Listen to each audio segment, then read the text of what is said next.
Welcome everyone to another episode of the Slightly Offensive Australian podcast. My name is Az, and with me tonight I have Arthur and Dan.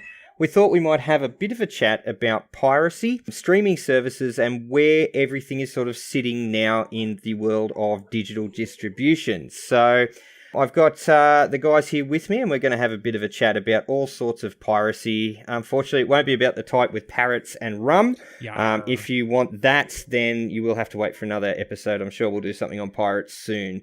Anyway, let's get cracking into it. So I suppose we should start with piracy. What is piracy? In the 1500s, piracy was rabid in the Caribbean, and people used to get their ships stolen and their booty taken. In the newer age of recorded mediums, piracy is obviously the act of copying something that's been pre-recorded or pre-packaged and distributing it for either for free or for your own personal gain. So copying a movie, downloading a computer game, back in my day we used to call it taping songs off the radio even, or copying anything that you've purchased that shouldn't be copied. So copyright infringement. The mixtape is a perfectly legitimate medium. Let's never go back to that. Let's never, ever... Let me ask you a question, actually. Did a mixtape ever get you a girl when you gave it to her? Hell no. Well, then it's useless. Let's never go back there. For me, though, piracy, the shitty ad that was always on every DVD or VCR or that you rented, that ad, you wouldn't steal... I can never remember it now because the IT crowd one is the only one I can ever remember. But before the IT crowd, you couldn't ever get that one out of your head. And I don't know, Did it ever work? Was anyone watching that video going, oh shit, I shouldn't be doing this? No. We'll never know because we never got their copied stuff. I mean, it was always kind of considered a joke. Yeah. I remember even as a classroom, because I remember the teacher brought in what you're technically not allowed to distribute like DVD and showed it to the whole class. And literally the whole class started reciting the dun dun dun dun dun dun dun dun dun dun dun along with the beats. Because that was the beginning little beat of that fucking whole thing.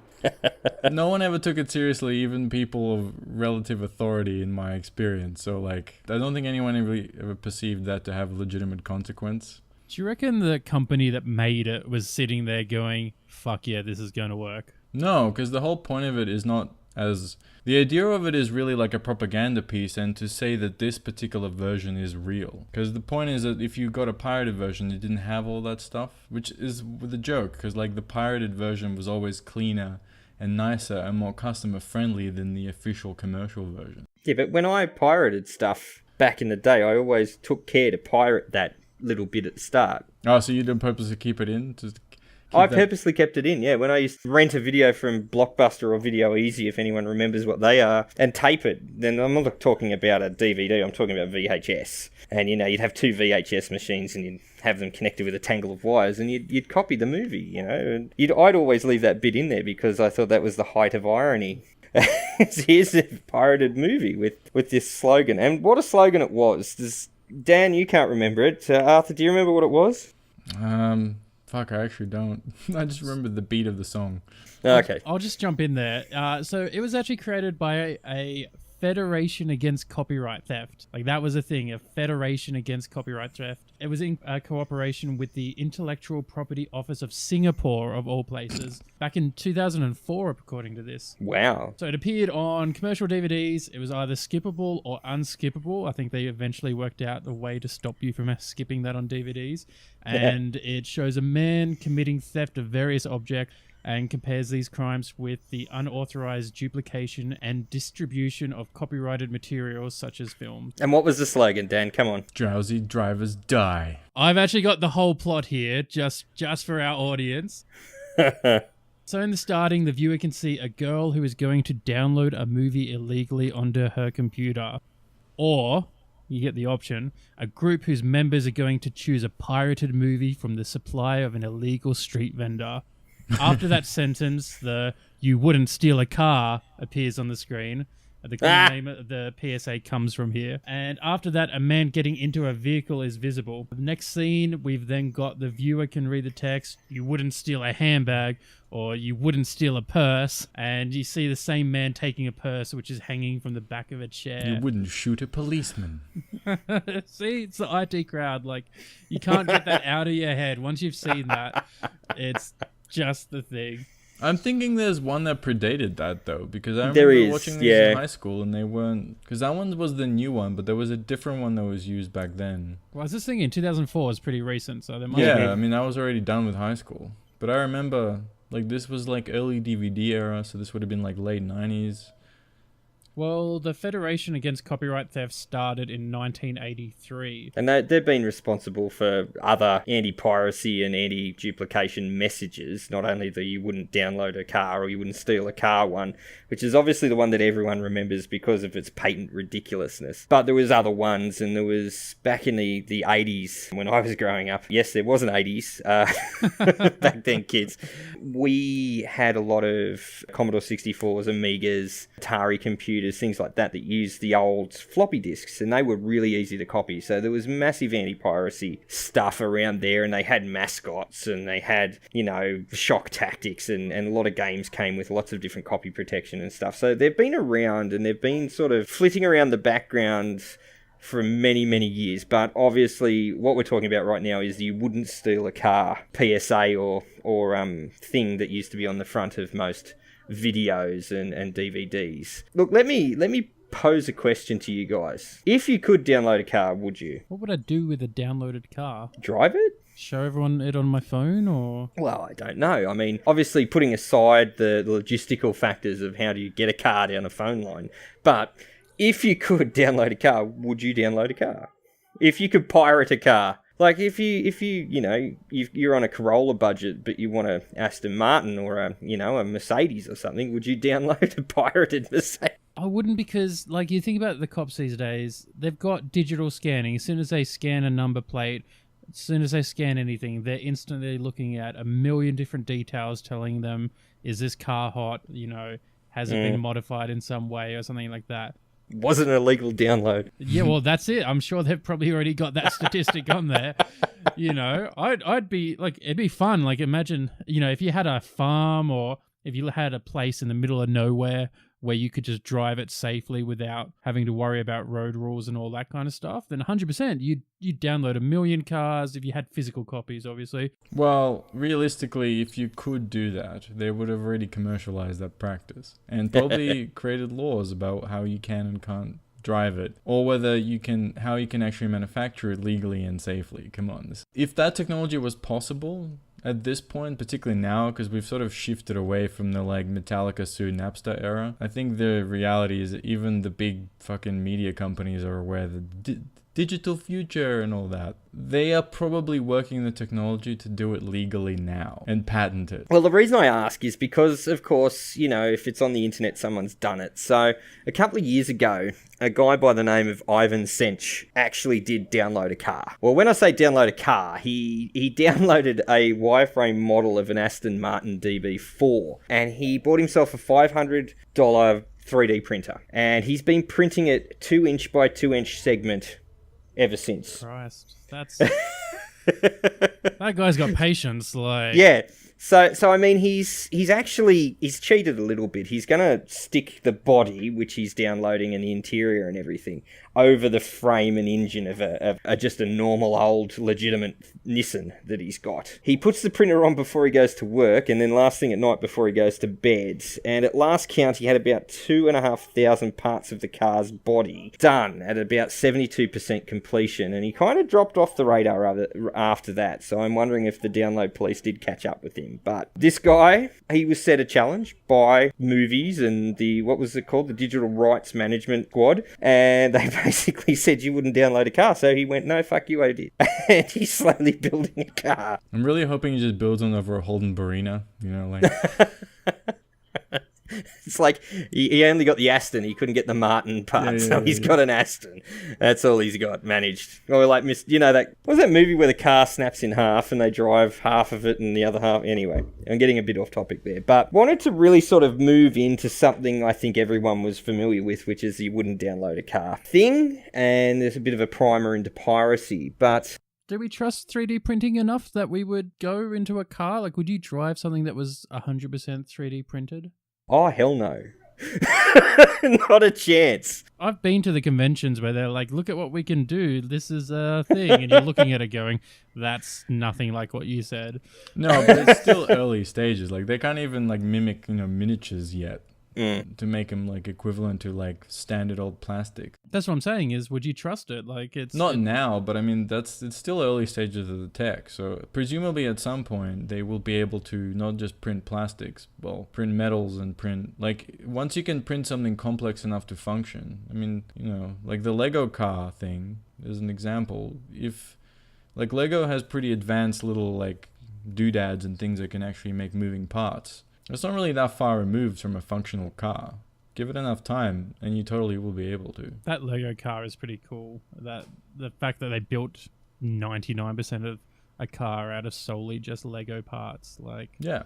Well, how far? Like, it's not that far removed from like at some point you're going to be able to manufacture an engine. I think NASA's working on metal printing now anyway to like build, far-flung space bases and build ships in space. And obviously Elon Musk will come up with a better version and then probably scream racial slurs at it or something. But well, yeah, I mean, it's always the public sector will spend the money. Yeah. They'll fling it into space. It'll like self-replicate and build a thing. And then the private sector will take it and make it a bit cheaper. I, for one, salute our new robot overlords. Yeah, really. It's the replicants. Yeah. They're going to be flung out into space, and then at some point they're going to come back and take over. It's fine. Something like that. Yeah. Yeah. But I mean, it's not a new thing either. Piracy's been around ever since you could buy something pre-recorded, basically. Way back in the day, and insert flashback music here.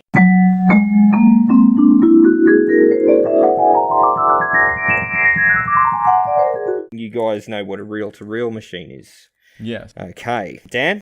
You're well before my time. I'm not as old as you guys. I'm still young and hip.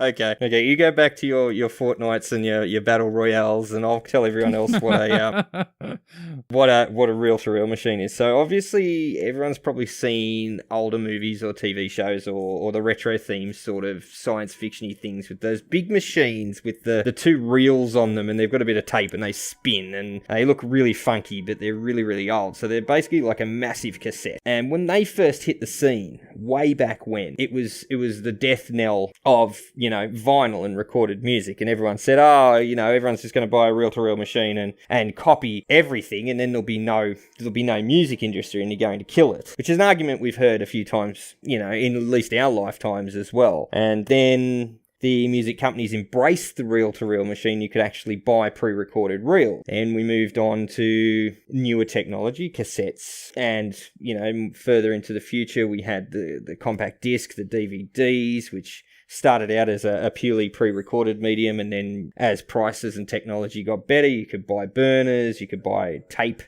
machines. And every time a new format came out, it was the death of the recorded medium. And people, were doing the 50s and 60s equivalent of you couldn't download a car, even back then. And somehow, some way, piracy has not managed to kill off the pre-recorded industry. It's possibly pushed innovation, and we have, the wonderful world of digital rights management come out of it now, and copy protection back in the day. And if anyone like me was around swapping 3.5-inch floppies with pirated games on it in the schoolyard, you'll know that a lot of those older games had code books or special wheels that you had to turn and get the right combination of symbols to open up the game, or it just had some sort of copy protection. Sony probably went a bit overboard, putting viruses on everyone's computers with their rootkit privacy. It was one of the earlier brute force DRMs. Was it not? Yeah, I mean, it got caught out purely by accident, the whole rootkit debacle. I remember, like, the shit really hit the fan in, like, Ars Technica, because there was a poster, it's like a news tech website, but they also have a forum. There's a big nerd man on it called Peter B, and because he's the type of nerd that likes trolling through code and decided, hey, I'll just look at Windows registry keys, just for fun, because why not? I'm that kind of guy. He basically discovered it by accident because he was peeking through a bunch of the hidden files and saw something like, the fuck is this? He basically investigated and found it came from a fucking Christina Aguilera, like, Sony music CD. And yeah, hit big news. Sony got a lot of shit for it. And then, of course, their reaction to it was just fucking ridiculous as well. Because their defense was, oh, well, none of our customers really know what a rootkit is, so it's fine. Stop copying shit and we won't have to do it. Well, our Sony Stop said, hitting like, yourself. Stop hitting yourself. Yeah. Like, how bad is this thing considering it's like a secret directory that you cannot see, that antivirus cannot pick up? If someone embeds something actually malicious in there, it would be completely hidden from any safety parameters in the system. And even Sony had trouble removing it from computers, didn't they? It was that effective. Yeah. Well, it's a real pain to remove because the only way to really guarantee it is, I think, to wipe it completely. Yeah. Yeah, pretty much kill it with fire and start again. Well, there goes your photos of Christmas with Arnie Beryl last year then, doesn't it? Yeah. Fuckers. And it like embeds itself on multiple layers within the system. So it's not like it's easily, like it's not like once you know where it is, you can get rid of it.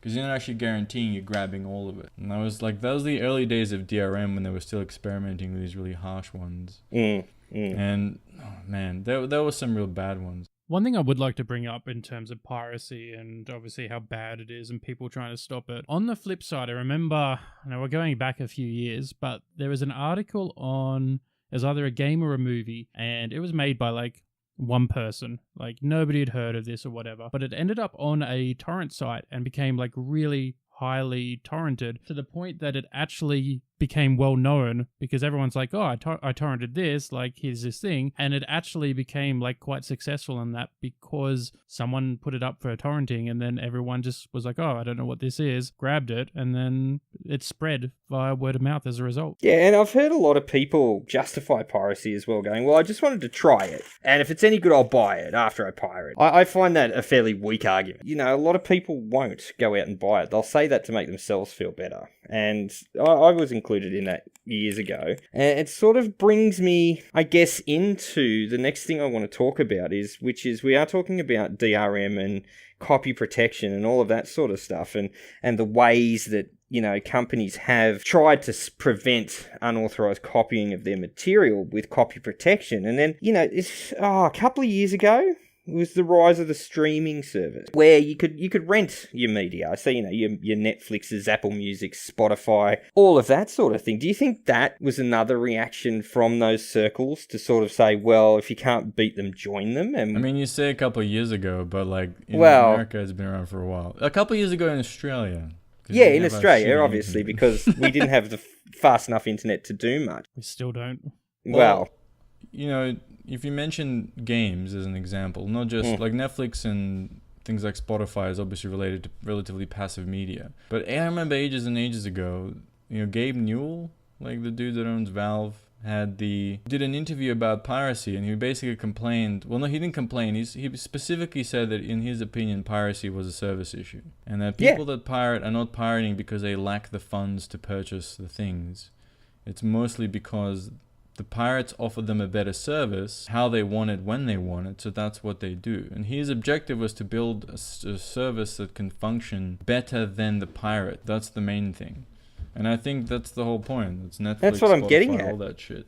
I mean, it's easy enough to sign up for $10 a month to a service and then not have to worry about getting into a VPN and downloading, you know, potentially malicious programs or anything like that. Do you think piracy had brought about the rise of the streaming service or the you know, games and music as a service rather than a product that you purchase outright? No, I think streaming came about simply naturally because of the internet and communication. Like, the bandwidth space of the internet became large enough to support streaming. It was always coming. Like, as soon as Napster, as soon as all that stuff was a thing, it was always going to be the case. Like, that's what people were saying back in those days, that the people that sued Napster, Metallica.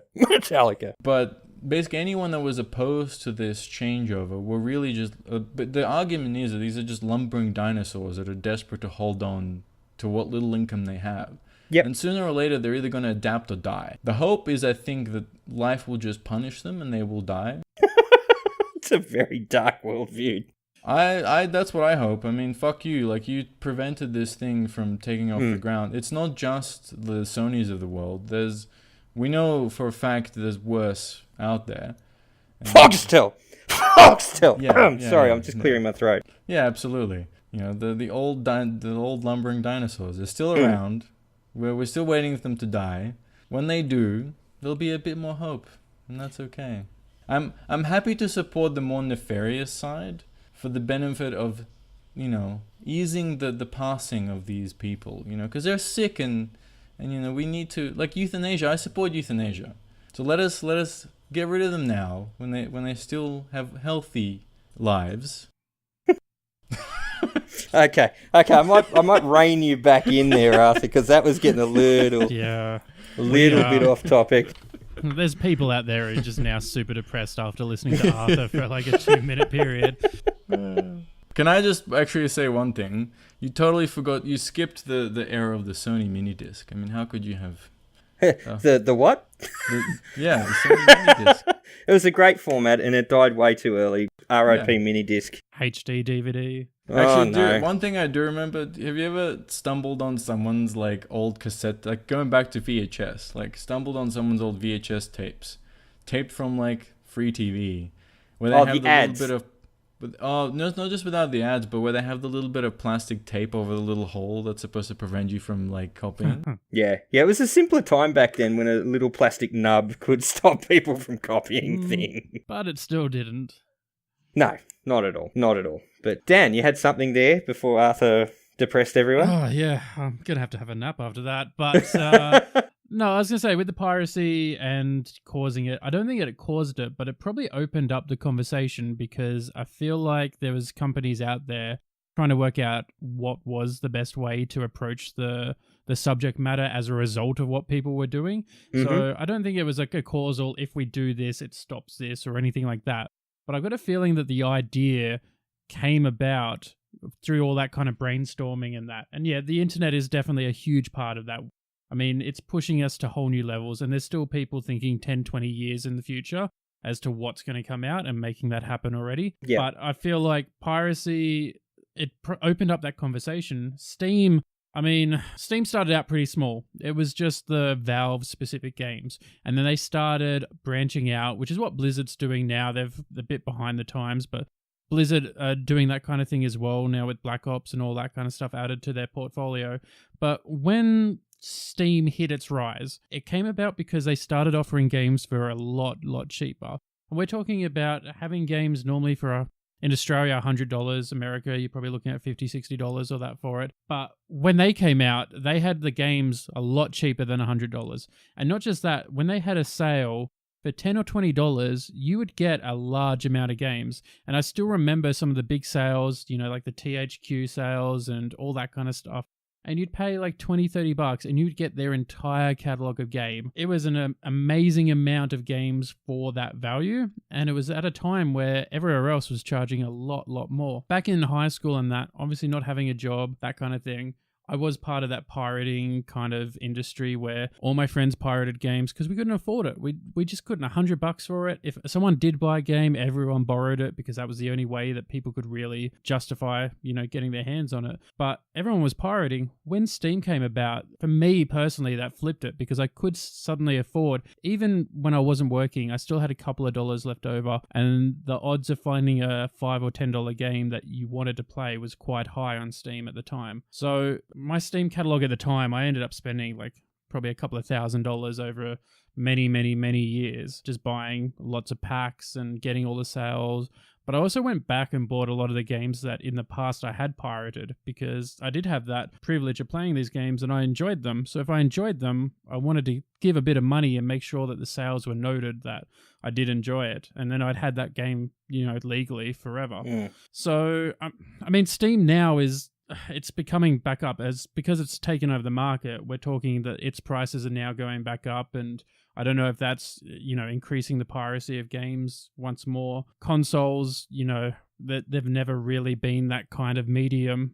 No, you always had to buy a console game or share it around at least. It was never, you know, you couldn't copy a cartridge. Yeah, I think there was the chips, was it PS2s, and that had the chips that you could put in, but that was such a big ordeal. Like, you had to be pretty serious to go down that route. Well, that one guy in Chinatown in Sydney that'd do it if you asked him really, like in the right code, and then charge you about $300 to chip your PlayStation. You could do it, but it was hard. You could do it yourself, yeah, but it was tough. It wasn't an easy prospect. It was much easier to go and, get the similar game on the PC and then copy that. Yep. Yeah. So I think piracy, there was a reason it was happening. I think pricing is such an important point. And I still look at a DVD knowing that Netflix is out there, and I look at a $30 DVD or $40 DVD, depending on what bullshit someone wants to charge for it. I don't care if it's Blu-ray. I mean, I don't think DVDs are coming out at $30, surely. Oh, I wouldn't. Well, if you go to the right places, they are. Yeah. Like brand new releases, maybe. Yeah, that's what I'm talking about. Yeah. A brand new release, you're paying $20, $30 for something that 6 months, 12 months later is going to be a lot cheaper and probably on a streaming service like Netflix, like Stan, like Amazon Prime. Like there's a lot of them now. Yeah. Like that's a growing industry. DVDs aren't a growing industry, but their prices aren't matching. And you talk about dinosaurs and that, a lot of people do like to have DVDs, but when you have other mediums going so much cheaper, how do we justify buying those mediums when I can just stream whatever I want? And with Netflix, I don't have contracts or anything like that. I can just pick it up and take it off as I want to.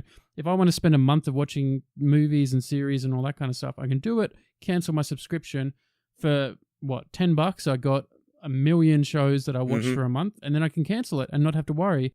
For $10, I'm lucky to get a DVD. Exactly. And I mean, the same argument was used when compact discs and tapes came out. And this is exactly what I was getting at before. People would be like, well, why would I spend X amount of money when, well, maybe not tapes, but when Apple Music and what were some of the other early music services, Apple Music and Spotify, I guess, and Pandora sort of came out, and people were like, well, I can subscribe. Well, iTunes was probably the first thinking about before, because that predated Apple Music. Yeah.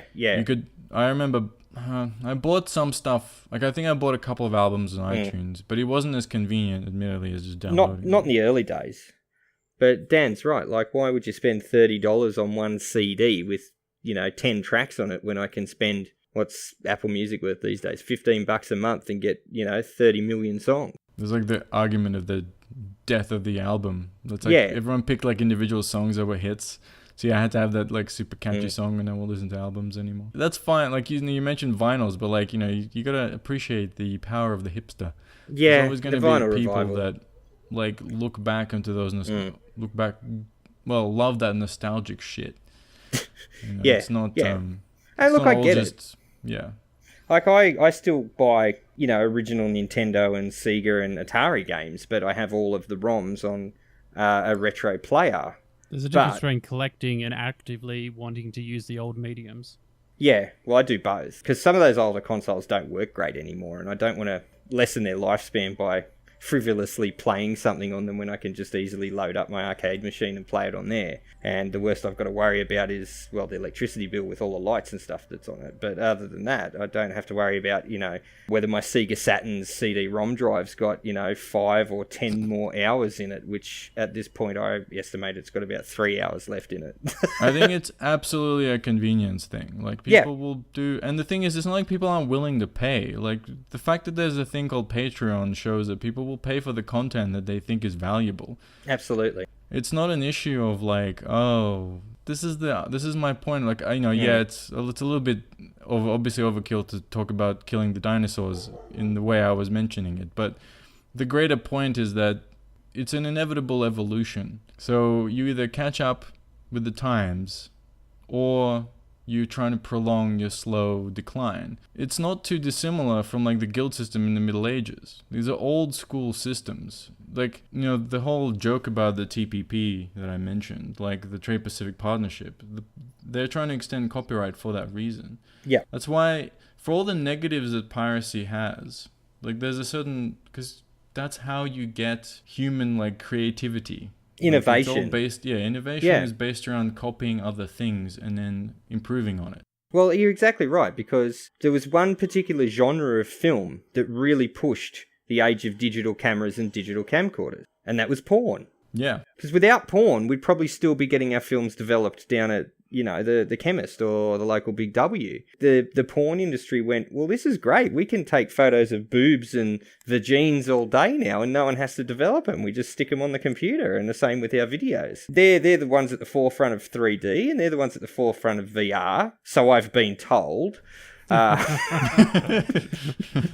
Why not were you from late to this, personal Aaron? experience, because I am not that kind of pervert. Maybe so. for research purposes, but you're exactly right. And I think you do this thing to stop the pirates, and they're going to do something to get around it. And out of that often comes innovation. Like MP3 was one of the first digital audio codecs that was size-based to try and make things smaller, to make them easy to transmit over the internet. And now we've got better codecs. We've got, 4K codecs. We've got lossless codecs. We've got all that sort of stuff that may not have come about so readily had someone not been trying to make a better way to give you the new Akadaka album or Britney Spears album, for instance. Not that I listen to her either, but she just popped to mind for some reason. Oh, yeah, some reason. But I think you're right. But what you did say a moment ago, Arthur, was very poignant, and I do want to ask a question. Now, we are Australian. We live in a digital wasteland because we are surrounded by the tyranny of distance, and internet is slow, unwieldy, expensive, and hobbled by many, many factors in Australia. So a lot of media services in Australia are big behemoth monopolies. And if you've been abreast of digital news over the last couple of years, every time a new season of Game of Thrones starts, the headline is Australia is the country that downloads Game of Thrones and pirates it the most. A little bit of background into that is that Game of Thrones is only shown on one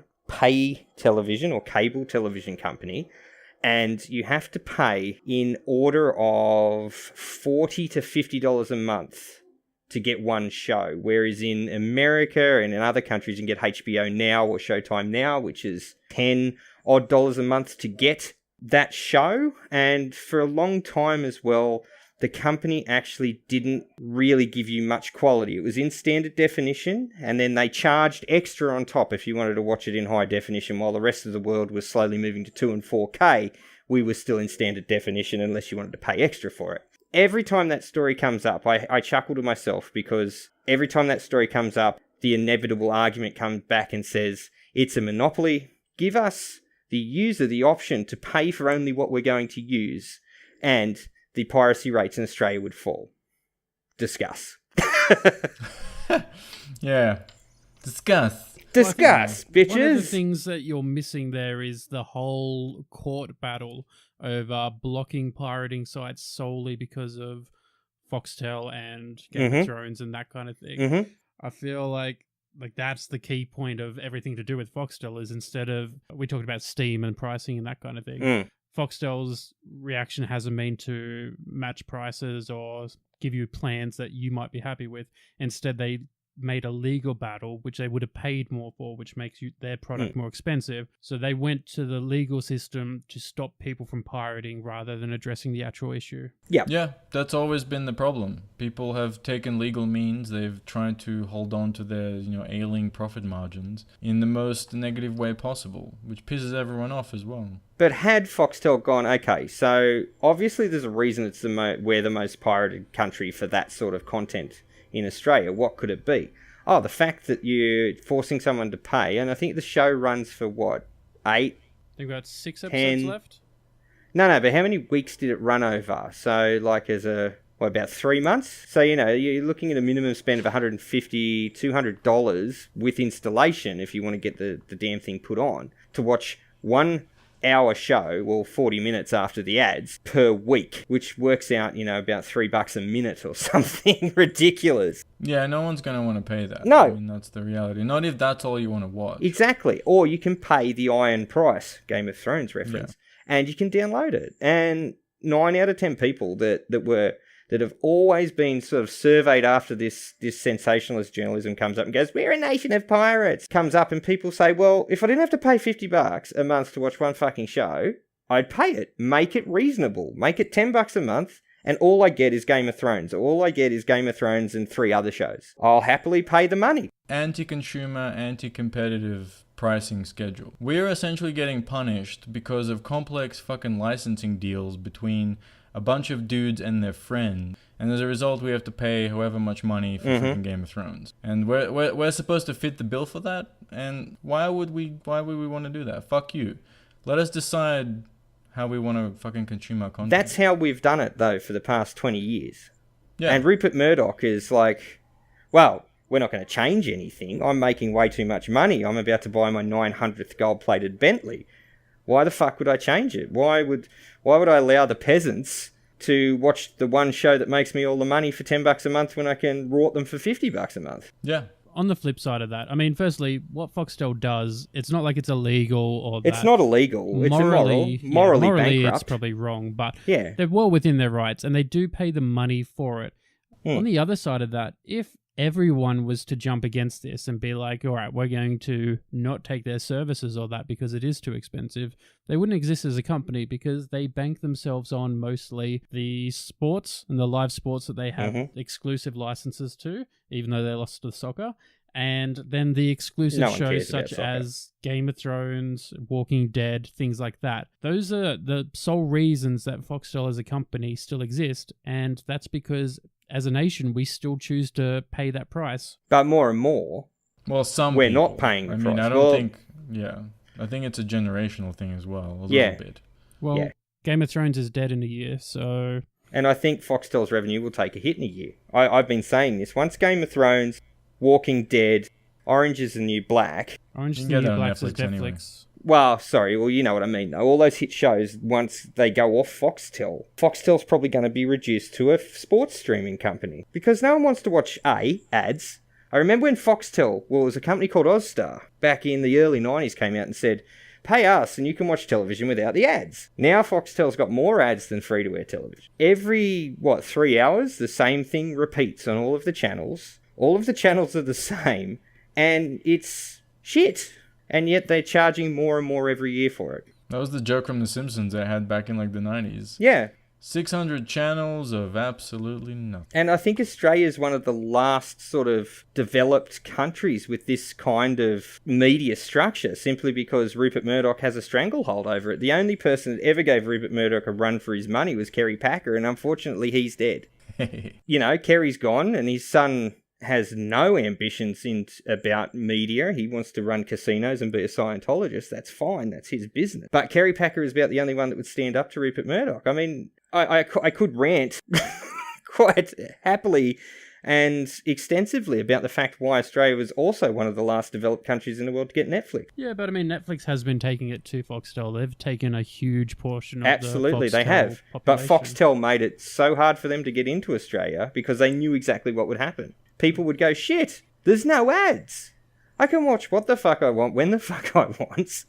And it's $10 a month. Yeah. Yeah, but I mean, wouldn't you do that in the same position if you were Foxtel? Wouldn't you follow the exact same route? You have the entire market at your hands and your hands alone. But the market was theirs to lose. And that's their choice. And Yeah. But anyone, I can't imagine that there's many people out there going, oh, yep, I've got complete control of this. I'll just make my prices better and let anyone compete. You would 100% be like, well, I'm going to do everything I can to stop anyone else from competing. Then I don't have to worry about my prices. Good point. Yeah, it's probably easier to just push the competition out than move with the times. I think it's human nature. Yeah. Well, the bigger there it is, the harder it's going to fall, right? That's the cliche. I mean, that's pretty much what you're dealing with here. It's an old system. As I mentioned, the guild system, which is a fairly nerdy reference, but I mean, it functioned in the same way. The guild system collapsed because they tried to hold on to something that was inevitably going to fade away.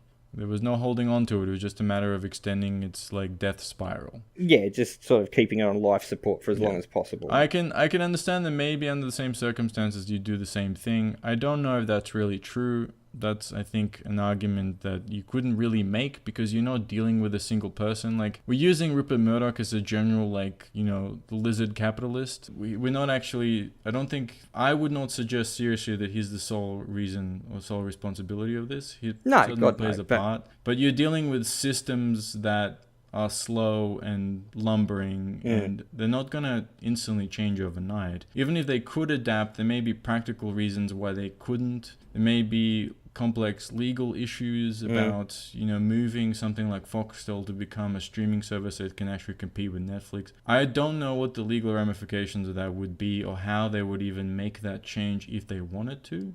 As an example, I mean, obviously they've had their versions of the streaming service, but it's not as easy as just like, oh, why don't you just keep up with the times? What's wrong with that? What's wrong with you? But the problem is someone else will step into that vacuum if you're not quick enough to move with the times. Yeah, absolutely. I mean, at the end of the day, it doesn't feel right to us because we can see on the horizon, we already see it happening, and then there's all these legal channels and legal attempts to essentially hold on to this old school way of thinking. Yeah, and all I want to do is watch fucking Game of Thrones. Yeah, for the individual person, yeah, exactly. Like, you're not giving a shit. Why are you caring about this back alley bullshit? Why do you have to worry about it? You just want to pay a bit of money for a service that's tailored to your I want the sci-fi needs. channel, I want the adult channel, I want, the game show channel, I want that. I don't want to have 500 kids channels to watch one other channel. And that's that forces me to spend that 1 month of access fees that I would pay to Foxtel to buy a VPN for a year and go and pay the iron price for stuff like that. And it's an unfortunate reality. I'm not paying an exorbitant amount of money to watch one show. And if worse came to worse and I couldn't VPN and they totally, Great Wall Firewall of China Australia from downloading anything, I'll buy the box set when it comes out and watch it. And I can spend that 1 month of subscription fees on a box set. I can wait. It doesn't worry me. But I guess what I'm trying to say here is piracy still relevant. It will be as long as the service issue is not resolved. I mean, that's ultimately the thing. People aren't going to... Like, there's always going to be a percentage of... Like, there's an old argument to be made about how the piracy is a loss of revenue. And I would argue that it's hard to really see that as a legitimate argument. It's not, and that's the argument they've used. The people that pirate are probably not the people that are going to spend money on the product in the first place. And I mean, if it gets you exposure, like Dan was saying before, that game that got massive exposure because it was so heavily pirated, then is that not advertising, free advertising? It is, yeah. That was the other argument to be made. I mean, it's also kind of ideological, it's philosophical. It's like, you kind of... There's moral issues as well. Like, do you think it's valid to try and... Obviously, like, you're dealing with a situation where profits and people's lives and people's jobs and blah, blah, blah. Like, there's other concerns. It's not like it's purely like this purely capitalist, like, brutal, I want what I want now. Gimme. There's a part of that, but, like, you can understand the other point of view as well. But, like, I don't think we're trying to make a normative statement about whether piracy is good or not. Oh God, no! I'm asking if it's relevant still with the abundance of entertainment as a service rather than as something that's served to you. Yeah, I mean, I can personally say I don't pirate very much. I never did, but it wasn't because I never had a moral issue against it. It was just that I pirated a little when I was younger because of simply from a monetary point of view, I couldn't afford all the things I wanted. So the reason I downloaded music wasn't because I wanted to rip off companies. It was because I wanted to listen to this particular thing, but I did not have the disposable income to purchase an album. When I did have disposable income, I actually purchased a lot more stuff in general, not just music, not just game. It was just a general thing because, look, now I'm an adult, I have some money to spend, I can actually be choosy about where I want to spend it. Whatever service happened to be available that allowed me to spend it on my own terms, that would have been fine. I didn't go out of my way to specifically say, no, I don't want Foxtel. If Foxtel offered something I liked, I would probably be happy to pay for it. I don't have a value judgment against it necessarily. I think like many businesses or like any structure of that type, there's always going to be problems, that's fine. But ultimately, as an individual in this capitalist system of ours, I'll make the choice. That's ultimately all I can ask for. Other people, I don't know. Some people are going to always pirate because they don't care, because it's easy. Good argument. Everyone's killed the conversation. I like to think I didn't kill it so much as I did. Where can you go beyond that? That's just how good that argument is. Okay, righto. We'll let you have that one. Yeah. What about you, Dan? Is piracy still relevant? I think piracy is a dying way of life because things are filling that void and that that's why it arose, is because there was a need for things that wasn't happening. Now I think that we're mostly past all of that. Music is such a hard one to see the need for pirating. It's at a price point where you can pretty much get any song for a decent price. We talked about Game of Thrones and licensing and that kind of stuff. When all streaming mediums have the ability to stream all different shows, where we get past that licensing of, it's only on Amazon Prime, which, most people wouldn't have in Australia, for example. When those shows are on Netflix and Netflix shows are on it, then I feel like the next step closer to being past all of that. So I think it's going to exist as long as there's not competition. If two people can't offer the same product at varying prices, I think there's still going to be that piracy. It's a really mature way to look at that, mate. Actually, I like that. I think you're absolutely right too. I think while the markets are fragmented, we're never going to see the death of piracy completely, and I don't think we ever will, because like Arthur said, some people are just assholes and just copy things to stick it to the man because they think it's their capitalist duty or something like that. Or communist duty. Communist duty, sorry, yes. Well, but mind you, don't get me wrong. I'm not claiming that people that pirate things are... I wouldn't say they're assholes. There's a legitimate argument to be made that piracy, in whatever form it exists, for this particular, I'm not talking about like capturing ships, I mean this style of piracy, has benefits that people in the decision-making space, when you're talking about the legal space, are not really able to see, because human beings aren't able to see that clearly when it comes to this sort of issue. That's why you have things like the Pirate Party that will essentially say that there's value in the idea of it, which is the stuff I mentioned earlier about the fact that all human culture and creation is based around copying and pasting and refining. If you create a system where everything is monopolized to the point where you can't do that, there will not be any innovation whatsoever. So you can't stifle it to the point. That's the philosophical argument. That's the other side. That's the moral argument. It's a really complex, by the way, topic, which I don't want to get into. But don't just assume that people that are pirates are just jerks. Even if they are jerks and the decisions they make are purely selfish, related to they just want this thing now, that alone may have positive outcomes we're not even able to mention. Yeah, it's a fair call too. I guess it's one of those arguments that's going to continue until we live in a utopian Star Trek-like society where everything's just on demand. Post-scarcity. That's the whole thing. But look, I think we really have sort of covered everything I wanted to cover tonight in our discussion about piracy. One thing I would like to say is, though, everyone please copy and distribute this podcast. The more people listening to it, the better. It's released under the Creative Commons license. So, of course, if you don't know what that is, it's a great license that means you are free to distribute this podcast as long as you don't fuck with it and leave it in its original form. As a closing note, I would just like to take us back to the original You Wouldn't Download a Car and ask you to, if you could download a car, what sort of car would it be? Dan? See, the kind of car that I'm looking forward to in the future is like an 86 or a BRZ, but that's out of a price point. Just be like, I haven't even looked at the kind of cars that if I had, an infinite amount of money that I would look at getting. It's got to be up there with the Ferraris, the Porsches, all that kind of stuff, a Lamborghini. If I had the money, I would do it. It's just, I've never looked at it because I know I don't have the money and I'm never going to have it. And because you wouldn't download a car? Oh, I never said I wouldn't.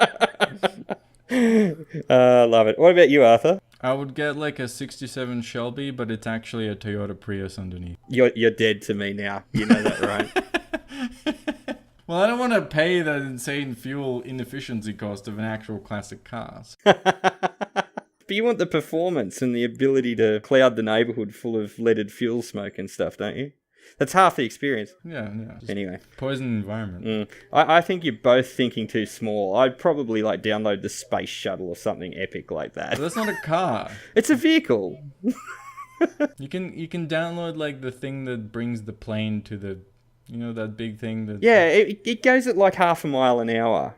Yeah. They have to leave 2 days before. Or a tank. Can we download a tank? Oh, like that guy that got the tank and went on the shooting spree through his town because someone wronged him. But anyway, I think that'll do us for tonight. Thank you very much, Dan, and thank you, Arthur, for joining me on this podcast. We will see you again very soon. Don't forget that we are on all the social media presences, so please hit us up on Facebook, Twitter, Reddit, Instagram. I think we even have a MySpace. If you don't know what that is, go out and have a look at it. Look it up. I'm sure it's in the Internet Archive somewhere.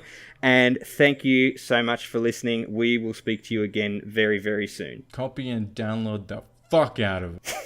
And just edit Arthur out. And catch you on the flip side. Man, these anti-piracy ads are getting really mean.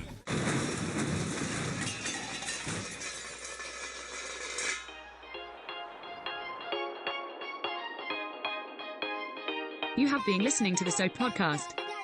Join us again soon for another episode, and don't forget to hit us up on all the social media platforms, because we love hearing from you. That's it, man. Game over, man. It's game over.